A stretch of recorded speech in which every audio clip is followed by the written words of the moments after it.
Now. On 105.9 FM and streaming worldwide on the WMAL app. O'Connor and Company. Yes, sir. It's 6:07. Thank you for joining us here on what we like to refer to as America's Morning Show. I'm just curious, Julie Gunlock, who is sitting next to me here on this program here called O'Connor. Does anyone else call it America's Morning Show? I do. Okay. Does anyone outside this room call it America's Morning Show? My mother does. Thank you for listening to America's Morning Show. Verified by Julie's mom. Coming up in 30 minutes, Cal Thomas will be our guest. 7:05, we'll turn our sights back to Baltimore. The delegate for Baltimore County, Kathy Shalega, will join us, give us an update. 7:35, we'll have an eyewitness to the bridge collapse. Giorgio Caminos joins us. And at 8:05, Mary Margaret Olahan. She was outside reporting outside the protest at the Supreme Court yesterday over the so-called abortion pill. We're going to play some of the audio that she got from some of the women who have had, really, really bad results with this chemical abortion. We'll get to that coming up in just a moment. I am Larry O'Connor. You've already heard from Julie Gunlock. Good morning, Julie. Enough. So enough with you. Everyone, of course, yesterday reacting in their own way, and I get it. You know, an event like this happens, and you immediately think, oh, my God, I remember the last time I drove across that bridge, the Francis Scott Key Bridge. I do. I remember the last I was coming back from New York, and sometimes you take a route that takes you outside of I-95 because of traffic, and it's actually a beautiful scenic way to get through the Baltimore area instead of going through the tunnels or what have you. I mean, it's one of the options, right? Yeah. Our friend Rob O'Donnell. Oh. Rob O'Donnell, who's a radio host, he's a retired New York police officer. We have him on a lot to talk about law enforcement issues and police issues.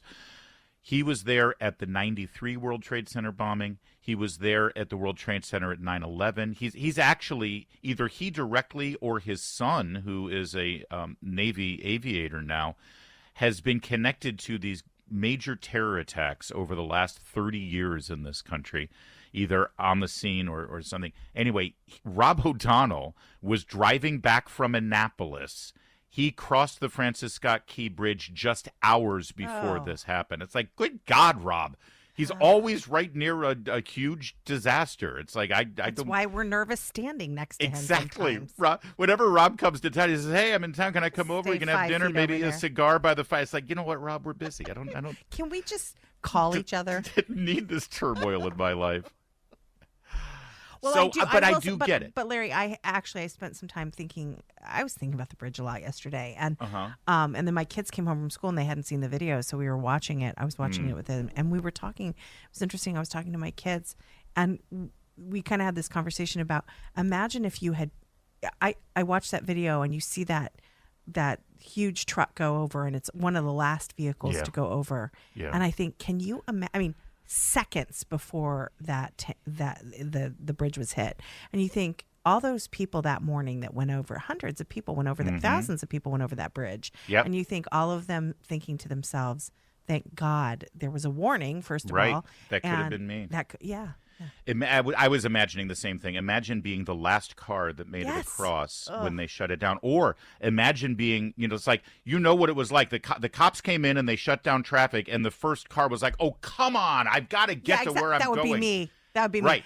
And also, why are you stopping traffic? Right. What's going on? Right. And you start getting outraged, and then suddenly you see the bridge collapse. Although I will tell you, although I'm sorry, I think people who drive in the middle of the night, which I feel is like us, if something happens like that, you're like, what's going on? You're probably more cautious. But also think of those police officers rushing to that bridge. You have seconds to get there. Absolutely. It's always, you always think about the first responders, and the first responders who are continuing their incredible, heroic, and dangerous work as we speak, as divers get back into the chilly waters of Boston Harbor, trying to recover and find what we believe to be 6 victims of this crash. So we all sort of, you internalize these things. It makes sense. Joe Biden, when he internalizes things, he tends to lie about it. Here was the President of the United States reflecting on his fond memories of riding Amtrak over the Francis Scott Key Bridge. At about 1:30, a container ship struck the Francis Scott Key Bridge, which I've been over many, many times commuting from the state of Delaware in our train or by car. So, Julie, the problem is... It's always about him. Number one, it's always about him. And number two, it's always a lie, because the train doesn't go across the Francis Scott Key Bridge. There are no tracks on the Francis Scott Key Bridge. Yeah, but to me, the bigger thing here is his constant need to give a personal story about whatever tragedy. I'm surprised he didn't say Bo died on that bridge. Well, exactly. That's yes. I mean, it's I lost my son in the in a bridge accident as well. That's I know how these people feel. Right. Yeah. I mean, it's his need. I mean, I get the train thing here is the real headliner, that he thinks there's train tracks over the bridge. No, you're right. The bigger issue is the narcissism. He cannot help himself. Yeah. That this is always about Biden. And of course, as usual, the White House is now faced with the question as to whether he's just an outright liar or he's got dementia. Of course, it's both, because he's been a liar. Yeah. Been a liar for decades now, going all the way back to, the beginning of his political career. Karine Jean-Pierre was on a radio show down in Charlotte, North Carolina. This is audio courtesy of WBT there in Charlotte. When a radio station only has 3 letters, you know it's old. And she was asked by the host, does the president have dementia? Which, by the way, the hosts are asking a question that the majority of Americans are asking themselves on a regular basis. Actually, no, that's not true. The majority of Americans have already answered the question for themselves on a regular basis. But listen to Karine Jean-Pierre's response. I told a number of people that I was talking to you today. It was interesting, though. They all said, would you please just ask her? Does the president have dementia? So before I move on from that, does he? Mark, I can't even believe you're asking me this question. That is an incredibly offensive question to ask. But people ask it. Wait, let me. No. Mark, you're taking us down this rabbit hole. Let me be very clear about this. For the past several years, the president's physician has laid out in a comprehensive way the president's health. This is a president, if you watch him every day, if you really pay attention to his record and what he has done, you will see exactly how focused he's been on the American people, how historic his actions has been. And so I'm not even going to truly really take the premise of your question. I think it is incredibly insulting, and so we can move on to the next question. I love how when she's really ginned up, she's no clearer.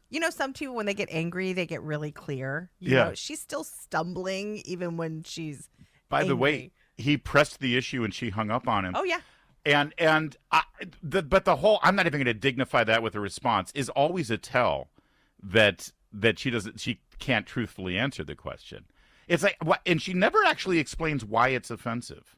Why exactly is this offensive to ask if an 81-year-old man who is constantly making verbal mistakes and constantly confusing things and falling down and appearing like he doesn't know which direction to walk on the stage, why is it offensive to ask, hey, is everything okay there?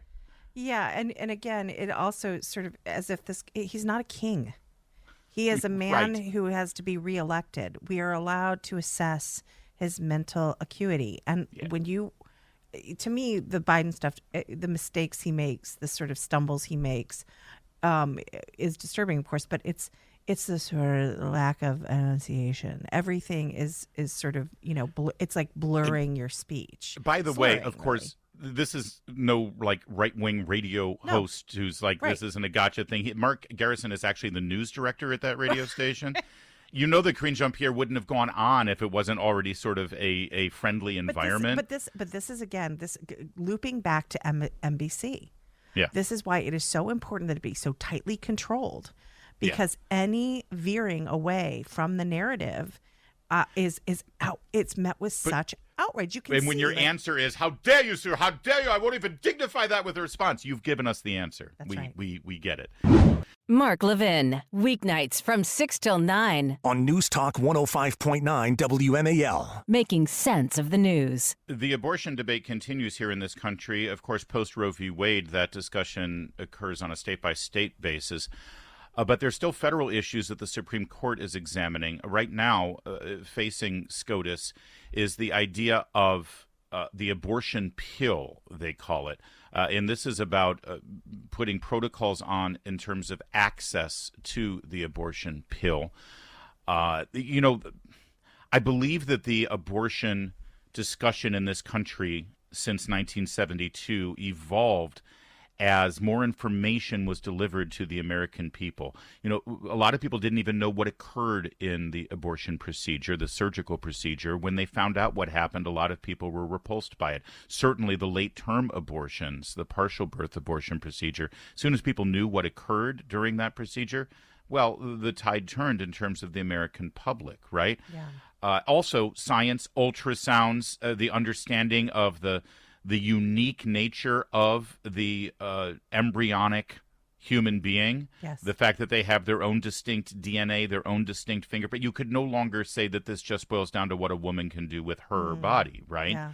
Well, the same is true with the abortion pill. I think people just think that this is like birth control. Yep. You know, you just take a pill and it takes care of the thing. Well, Mary Margaret Olohan was covering the protests and counter-protests in front of the Supreme Court yesterday, and she got the testimony of a woman named Elizabeth Gillette.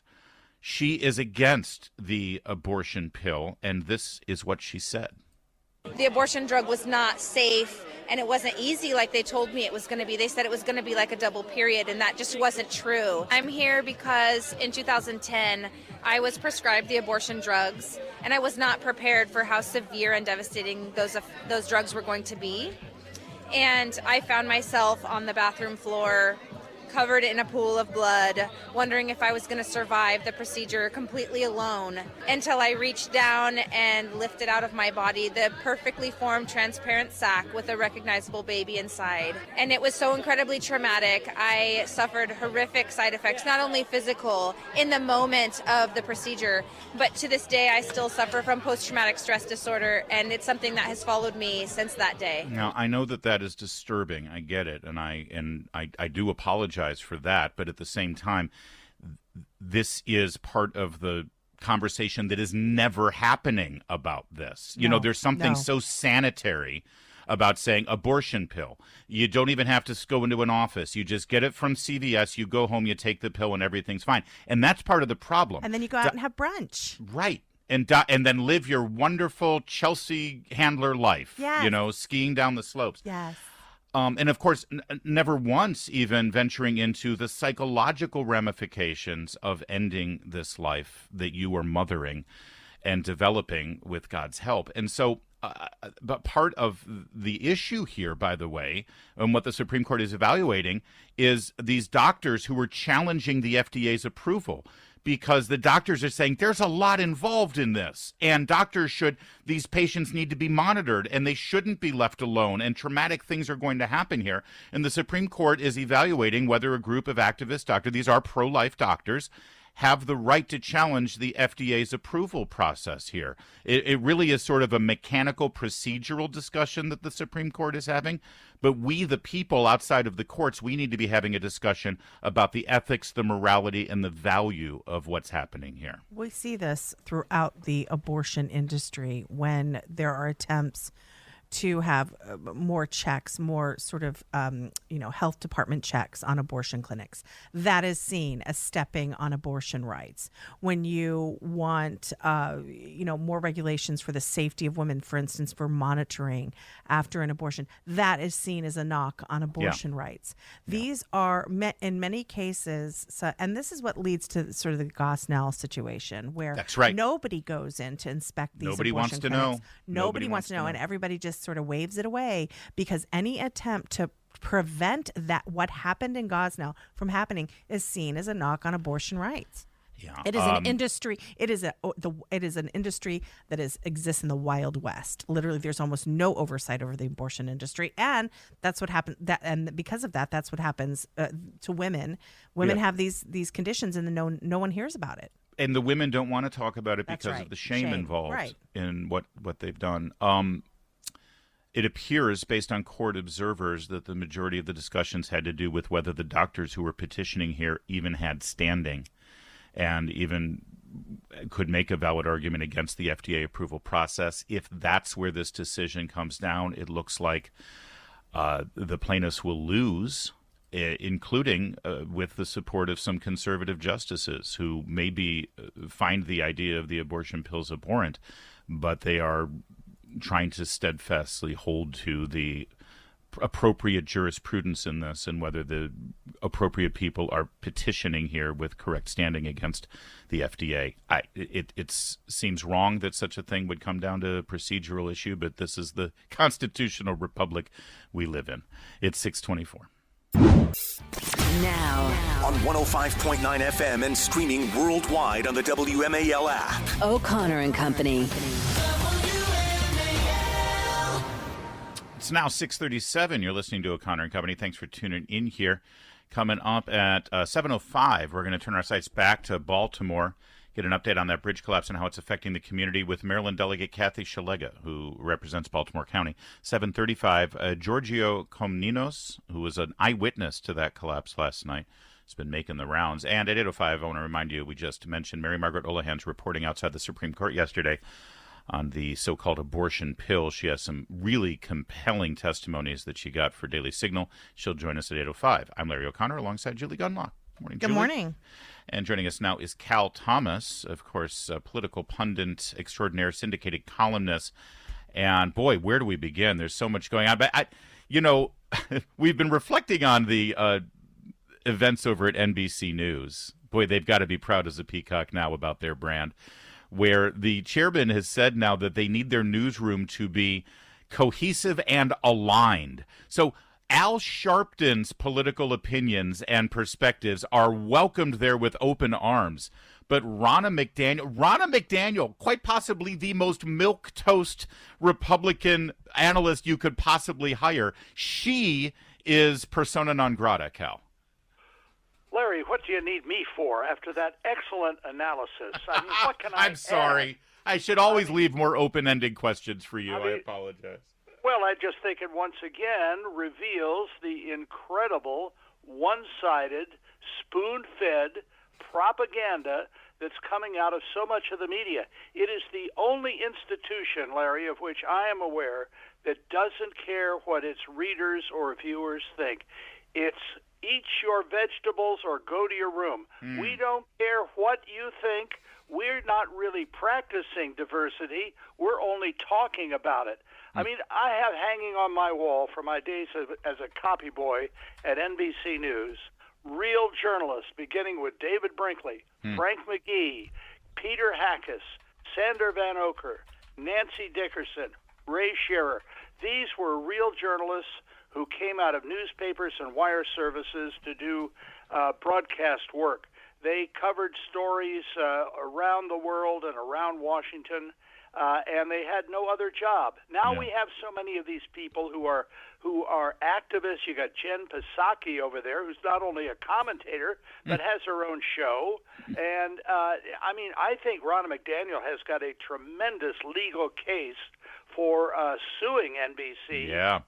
For character assassination and going to make it difficult for her to find any other job. Go for it, Ronna. Yeah, Cal, I do, grappling with these tough issues and having sort of a free platform to discuss these issues is so important. And you're doing that. Your latest column, when it comes to the border, at least the NBC and these other platforms, they don't talk about these issues the way we should be talking about them. But you are, in your latest column, you talk about the Moscow terrorist attack and ask the really tough question, could that happen here? When you look at our border, our porous border, these unvetted individuals coming over our southern border, you have a tough question that you're asking. Could that happen here? Can you talk a little bit about your column? Yeah, and it could happen here. We don't even know how many gutaways there are, but there have been more than 100 that we know of just in the first few months of this fiscal year that have been on the terror watch list. Now, we release some of these into the country. Do we seriously believe they're going to go to McDonald's and say, hey, this is really the way I want to live? Are they going to go to churches instead of mosques and say, oh, this is a much better and more diverse way of practicing religion than trying to force it down other people's throats with guns and bombs? No, they're coming into this country to undermine us and to destroy us. And the Department of Homeland Security, misnamed if I ever heard one, is doing nothing about it. We have an open border. The world is flooding our country. We have terrorists coming in here, and I reference in that column a Tom Clancy book called Teeth of the Tiger that came out in just 2 years after 9/11. And part of the scenario is these terrorists who make a deal with Colombian drug lords, and they come into America and they go to shopping malls in middle America and shoot up the place. Now, it doesn't take a whole lot to destabilize a country economically and other ways, as we saw after 9/11. It took a while for the stock market to come back. They're interested in instilling fear in us. So we've got an administration now that doesn't care about any of these things. Yeah. And God forbid if a terrorist attack occurs between now and the election, I think this administration is toast. They may be anyway. Cal, you've relocated to Florida, and all eyes are on this house raid in Miami of your neighbor P. Diddy. Did you ever go to P. Diddy's, or do you call him Diddy or Puff Daddy? Do you just call him Sean, Mr. Combs? You've been to some of those parties, haven't you, Cal? Well, listen, the last rock and roll person I paid any attention to was the last record he released, I think, in 1973, Chuck Berry.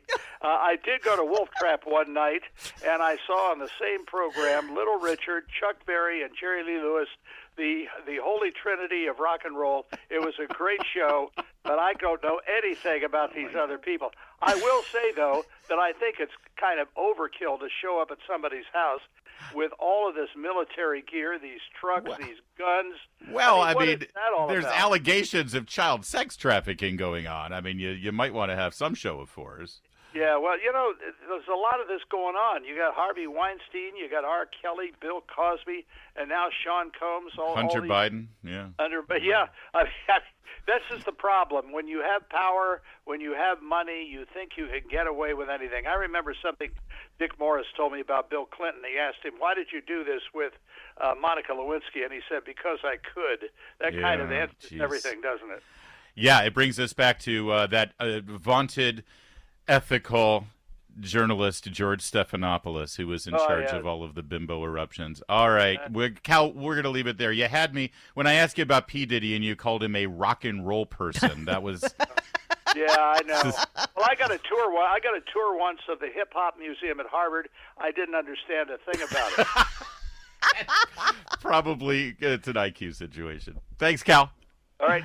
644. Listen, if you are looking at yourself in the mirror and you see a different guy looking back at you because of your hairline, and by the way, I say guys all the time, but ladies have issues with hair loss too, especially after the pandemic, because of stress for whatever reason. Don't be ashamed and don't freak out and don't panic. And for God's sake, guys, don't just say, well, that's it, I got to shave my head. No, I want you to call my friends over at Grow Your Hair Back because, well, like the name says, they're going to show you how you can grow your hair back. They've done it for me, and they can do it for you. They have a whole sort of Chinese menu of options and treatments available to you. You can do a little column A, column B, column C. You can get the whole 8-course meal if you'd like. But either way, go in for your free consultation and learn how you too, like me, can grow your hair back. The number is 703-763-0016. That's 703-763-0016. Or just check it out online. You'll see really lovely before and after pictures of me. It's growyourhairback.com. Julie, I have good news here, and it's at a time where we feel like the bad guys always win, especially when it comes to a judicial proceeding, and that the court system is sort of slanted in favor of people who are deceitful and against people who are just trying to defend themselves. This has to do with our friends, and they are dear friends of ours, Matt Schlapp and Mercedes Schlapp. Of course, Matt runs the American Conservative Union and the CPAC conference, and his wife Mercedes, who worked in the Trump and Bush administrations, is also a frequent co-host right here on this program. They have been undergoing a barrage of horrific innuendos and outright lies for over a year now, when an anonymous campaign worker from the Herschel Walker Senate campaign made allegations against Matt Schlapp that we will not and have not repeated here because we knew from the beginning that they were completely bogus. Lies. Yes. Yeah. He first made them anonymously to the Daily Beast, and the Daily Beast, to their utter shame, if they have any, published these allegations. Gleefully. Then he tried to sue Matt Schlapp for denying the allegations, and he tried to sue anonymously. Yes. The judge wouldn't let him. Yes. He revealed his name. Then people started to look into who he was, and if anyone had any doubt about whether these were credible allegations, when you find out this guy's past, it was like, well, okay, yeah, why would we believe this person? Right. Well, I told you it was good news, and we will get to the good news now. His case has been dropped. His name is Carlton Huffman, by the way, 40 years old. He's dropped his case. He's put out a statement. He said that the claims made in the lawsuits were the result of a complete misunderstanding. I regret the lawsuit caused pain to the Schlapp family. He went on to say that neither the Schlapps nor the American Conservative Union paid him anything to dismiss the claims against them. This happened because the Schlapps decided not to pay off some hush money to make it go away, which was the goal here. Right. They fought, and by the way, I know for a fact that while they were fighting, they were praying. They were prayer warriors on this. And they hired a lawyer to countersue. Yep. They hired Ben Chu, who was the lawyer who represented Johnny Depp in the defamation suit. And his statement, I think, says it all. Listen to this. In my 35 years of practicing law, I have never seen such a case of malicious piling on by non-parties, such as that which Matt and Mercedes Schlapp suffered. We believe it ran the gamut from selective leaks from non-party insiders with chips on their shoulders to others who did not prove worthy of the Schlapp's trust. And, of course, agenda-driven media who appeared all too eager to destroy conservatives like the Schlapps. This was an absolute debacle from beginning to end, and God bless. I got so emotional when I saw this story yesterday, and listen, I'm not gonna. We tried not to draw focus on this because we knew what a lie it was, and out of respect for the Schlapp and their daughters. But now that it's over, I am so thrilled for them, and I can't wait to have Mercedes on the show tomorrow. We're not going to talk about this, of course, because there's more important things to talk about. But God bless the Schlapps and their family, and thank God they made it through this. Yeah, it is really horrible what they suffered. And again, the gleefulness with which not just the leftist media, no, conservatives. I know. So-called conservatives. Yes, sort of reported this and gleefully repeated these lies. And the idea that the accuser is now like, oopsie, it's just a misunderstanding after dragging Matt and his family through so much trauma and turmoil. And I really am so glad it's over for them. I mentioned yesterday all of the lies about Donald Trump and his supporters. And honestly, ultimately, the only way to make it stop is to win. You just got to win. I know. And this was a win. This was a win for the Schlapps. It was a win for Matt and Mercy, for their children. And it was a win for the truth. Remember that, media? Remember that, my friends? It's